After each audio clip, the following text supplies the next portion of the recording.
बिस्मिल्लाहिर्रहमानिर्रहीम। अब हम डिस्कस करेंगे कि वो प्रॉब्लम्स जो हमें कंकरेंसी कंट्रोल में फेस किए थे, क्या वो प्रॉब्लम्स लॉकिंग से सॉल्व हो सकते हैं या नहीं हो सकते। तो पहले हम उन प्रॉब्लम्स का एक ओवरव्यू ले लेते हैं। पहला प्रॉब्लम लॉस्ट अपडेट प्रॉब्लम था। लॉस्ट अपडेट प्रॉब्लम ये था कि एक ट्रांजैक्शन डेटा को रीड करती है। ट्रांजैक्शन T2 ने पहले रीड किया 100 और फिर ट्रांजैक्शन T1 ने भी 100 रीड किया। ट्रांजैक्शन T2 ने उसमें 200 ऐड किया तो वो हो गया 200, पर डेटाबेस में 100 ही है क्योंकि अभी तक वैल्यू राइट नहीं हुई। ट्रांजैक्शन T1 ने 10 माइनस किया तो 100 की बजाय क्या हो जाएगा 90। अब 200 में से 10 माइनस क्यों नहीं हुआ? क्योंकि वो अपने लोकल वेरिएबल में वैल्यू चेंज करेगा, डेटाबेस में वैल्यू सिर्फ राइट के ऊपर चेंज होती है। अब जब ट्रांजैक्शन T2 राइट करेगी तो उसने तो 200 किया था तो 200 राइट हो गया, और जब ट्रांजैक्शन T1 राइट करेगी तो उसने तो 90 ऑपरेट किया था तो यहाँ पे क्या आ जाएगा 90 आ जाएगा। इट मीन्स कि वैल्यू हमारे पास जो आई है वो कौन सी है 90, विच इज़ इनकरेक्ट। जो वैल्यू आनी चाहिए थी वो क्या होनी चाहिए थी 190। 190 क्यों आनी चाहिए थी? वेरी सिंपल कि एक ट्रांजैक्शन जो है वो 100 रीड कर रही है, एक 100 ऐड कर रही है तो 100 प्लस 100 इज़ 200। दूसरी उसी डाटा में 10 माइनस कर रही है तो 200 माइनस 10 190 होना चाहिए था। तो हमारे पास जो वैल्यू आई है वो क्या है 90, विच इज़ बेसिकली इनकरेक्ट। अब हम इसी स्केड्यूल के ऊपर लॉकिंग अप्लाई करते हैं और देखते हैं कि हमारे पास एक्यूरेट वैल्यू आती है या नहीं आती। तो यहाँ पे सबसे पहले transaction T2 log balance x कर रही है। लॉग बैलेंस एक्स का मतलब है बैलेंस एक्स की रिक्वेस्ट कर रहा है।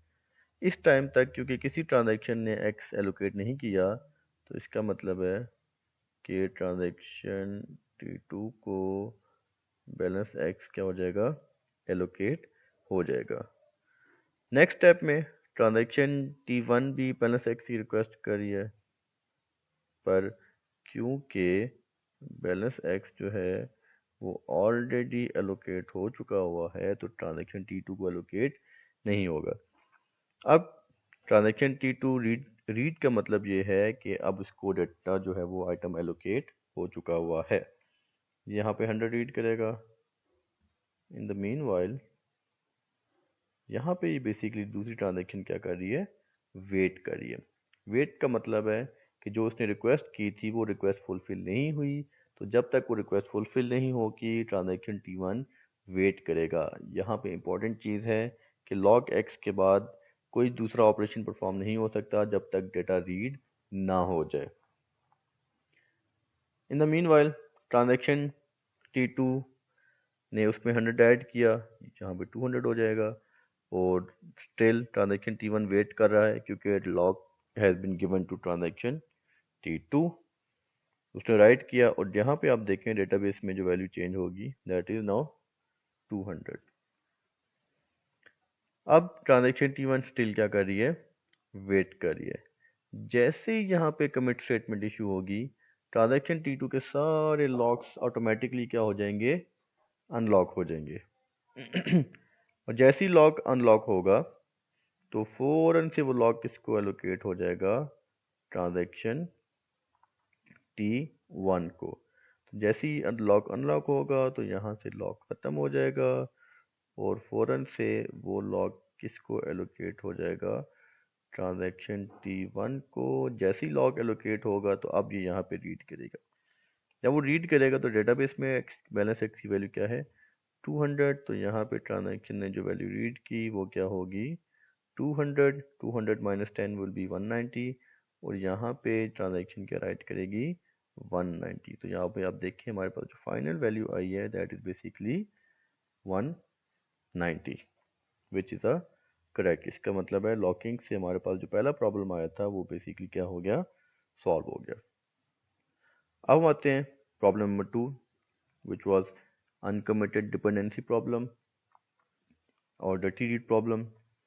अगेन यहाँ पे क्या हो रहा है कि एक ट्रांजैक्शन जो है वो डेटा को रीड करती है और उसमें चेंजेस करती है और उसको राइट करती है। 200 राइट हो गया, इन द मीन वाइल दूसरी ट्रांजैक्शन जब डेटा रीड करेगी तो पहली ट्रांजैक्शन के राइट किए हुए डेटा को क्या कर रही है, रीड कर रही है। तो यहाँ पे क्या हो जाएगा, 200 रीड हो जाएगा, -10 वुड बी 190।